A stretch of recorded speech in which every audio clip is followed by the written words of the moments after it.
Yeah, thank you all so much for joining this session. I hope people in the back can hear me, or if they don't want to hear me, sort of sit in the back intentionally.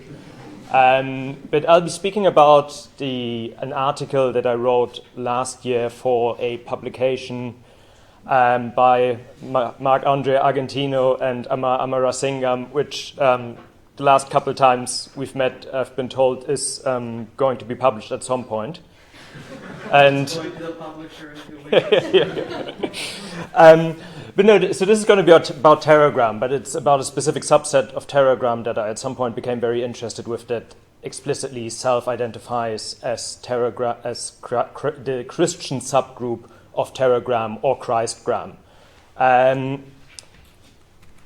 So I don't think I need to spend too much time just on the background of what Telegram and Telegram is. I mean, people have done this already much better than I ever could, 2 presentations before me. But just broadly speaking, there's the loose network, there's the collective, there's the recent UK government prescription. But really, the kind of Telegram that I'm speaking about here is very much the loose network on Telegram, rather than the collective that puts out these lengthy PDFs. Christgram is a subsection of the wider extreme right sphere on Telegram, but they very much identify not just as Christian but as white Christian. In January 2023, when I did this analysis, there were around 80 channels that I identified. It's quite possible there were more, but just kind of like looking at who was being recommended, that seemed to be about it, with the biggest of them having around 20,000 followers. The whole Christgram community had originally started as part of a thread of recommended channels, as some of the researchers here will probably be familiar with. People on Telegram often say, here are my 45 favorite fascist channels, please give them a follow. So something like this existed specifically just for the Christian ones, which were then often further broken down into specific denominations. And what I found interesting about the whole Christgram stuff is that it really sort of uses religious language, quotes, references, chants, hymns, iconography to identify the in-group, clearly demark it from the outside world, and kind of like build an ideology around this in-group, out-group dynamic. So if just it's a little bit of background, because religion in the study of the extreme right sort of, I think, comes up here and there, but it's not necessarily maybe always the most prominent topic. And I think especially in the post-9/11 context, we saw a lot that the study of religious extremism was usually focused around Islamist extremism and especially Salafi jihadism. But there is actually a pretty complex relationship between Christianity and the extreme right. I mean, white Christian nationalism has very significantly shaped US politics and history. We also saw actually after 9/11 that there was the counter-jihad movement and the increasing usage of Christian symbols, of crusader symbols, and we see this, of course, also in very prominent terrorist attacks, such as the Oslo attack, the Christchurch attack. In the manifesto, there were all kinds of references about what various popes would have done. But this is obviously not the whole picture. You know, a lot of the alt-right big figureheads were self-declared atheists. And so it's a pretty ambivalent picture. There's a complex history of the relationship of the Catholic Church with fascist movements, so it's not all simple.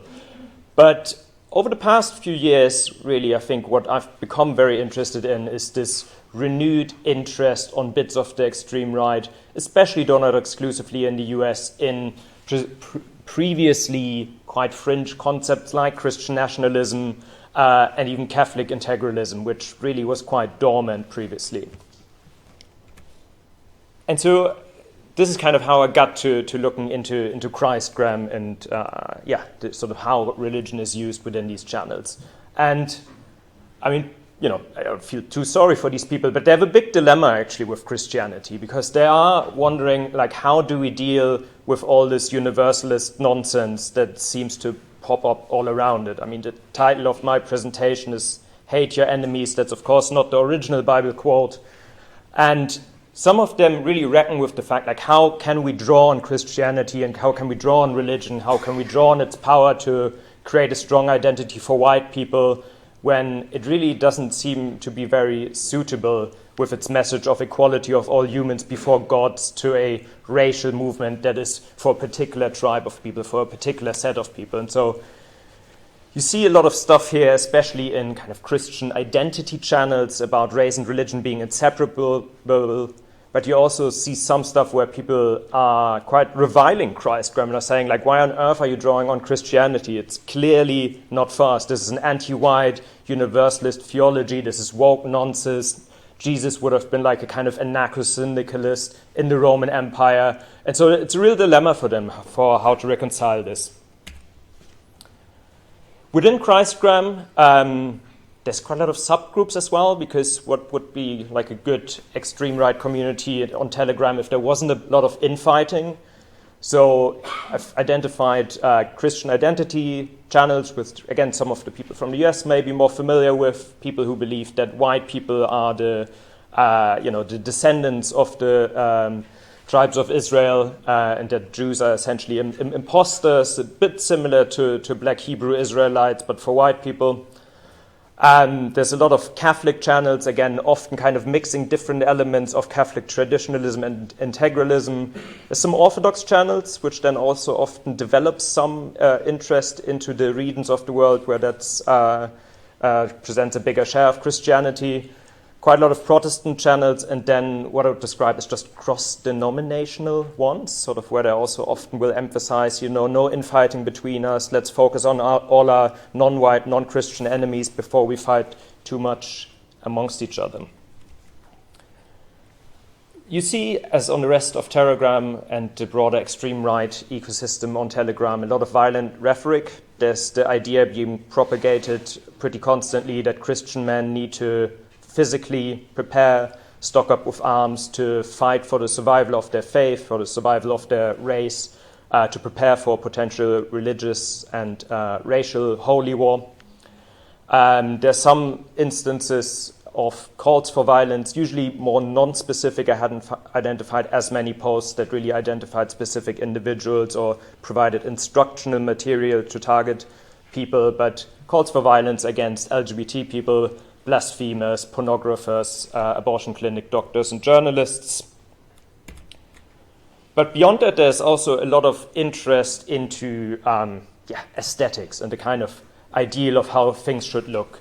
These channels share a lot of images of beautiful churches, of landscapes, of traditionally dressed believers, and I don't think they just find that pretty, even though that's possibly part of it. It is to very much has an ideological function.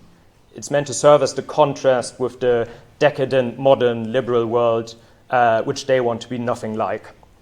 So it's content to bolster their in-group identity and contrast it with modern society. And so, I mean, the one on the meme on the right, you'll be familiar with the NPC meme, sort of the person who always just unthinkingly adopts whatever secular, liberal trend that currently is going on at the moment. So, who has started supporting Ukraine and trans rights and various things. And by contrast, you have this person on the right side, Orthodox patriarch, who supports the eternal thing, who has none of this temporary, shallow nonsense.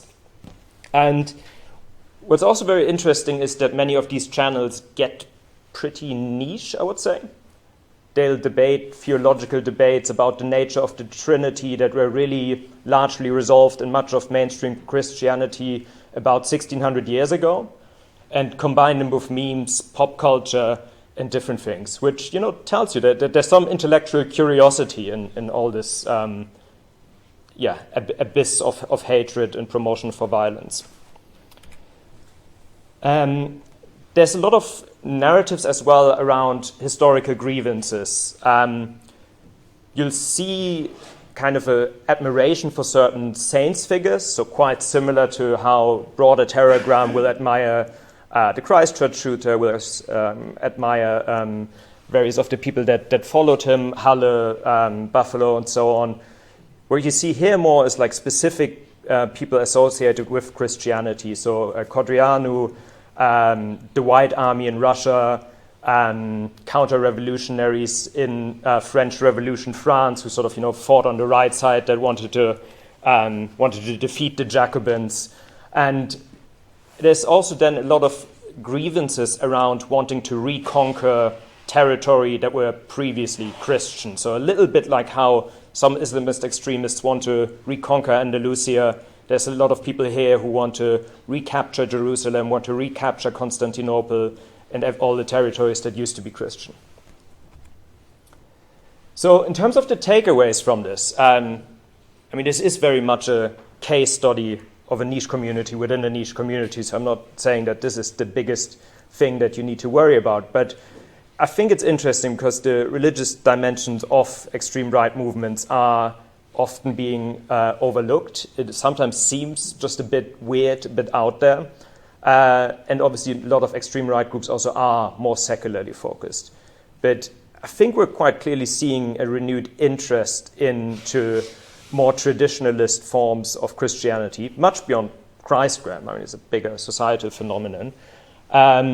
We've seen for years the interest in the counter-jihad movement as well as Christian nationalism, especially sort of over the last 5 years with Fuentes and others kind of jumping on that bandwagon, as well as with Catholic integralism, which sort of developed this cult following, this quite ideologically quite hard to unpack, actually.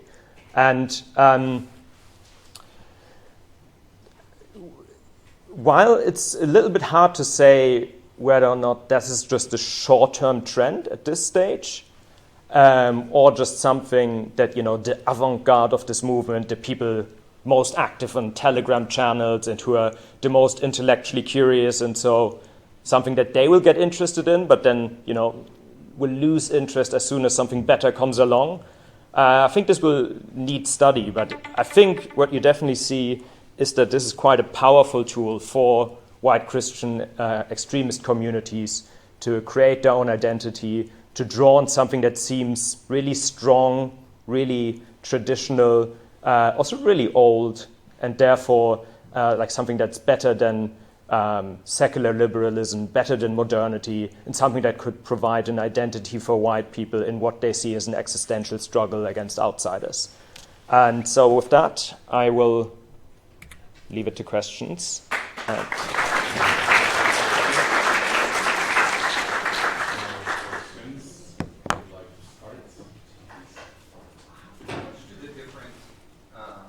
Elements within this Christgram community see themselves as part of a shared effort, or do they see themselves in competition with one another?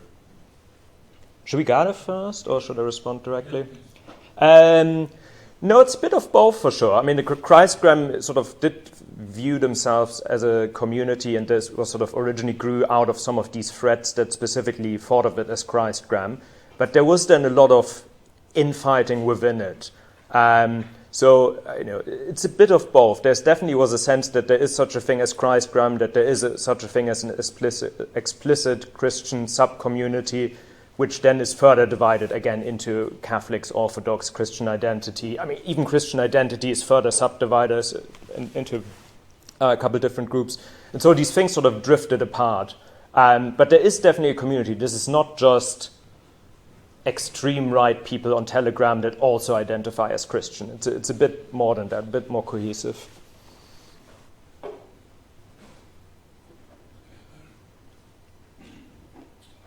Thanks for that. It was really interesting.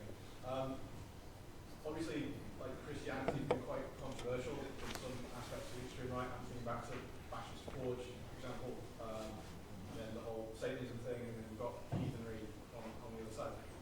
Where do you see the Christgram people fitting into that network overall? And is there any tension between those people and kind of the wider extreme right or other communities or other sub-communities of the extreme right? Yeah, no, definitely.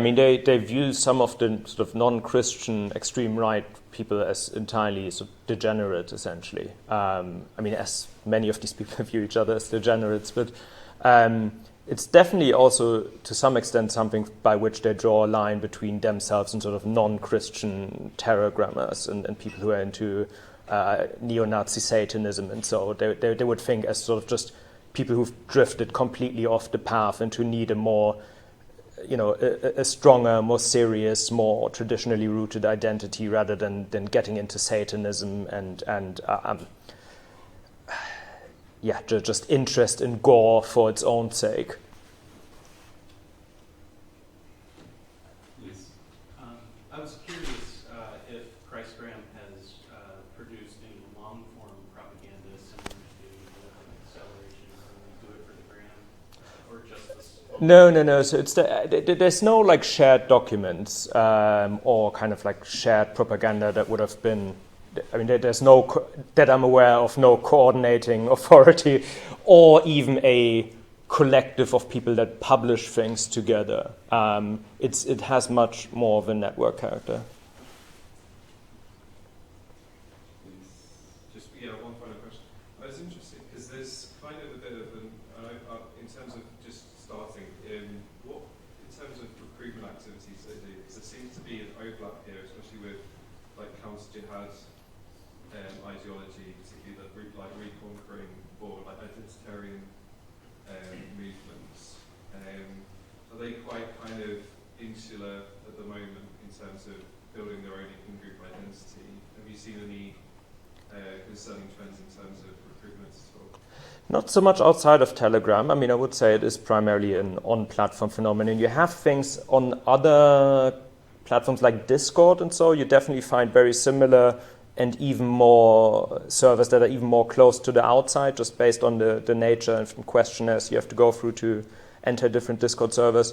So you definitely, I think, find stronger outreach among like broader, Catholic integralist movements and Christian nationalists and so, that are not necessarily part of this kind of stuff, but sort of within the actual Christgram. I think the recruitment is really sort of on Telegram itself. It's part one of the players between a few different blocks, and then a lot of it is about sort of in-group building. Definitely, I mean, this is not, I wouldn't say, a community that aims at mainstreaming their ideas that much.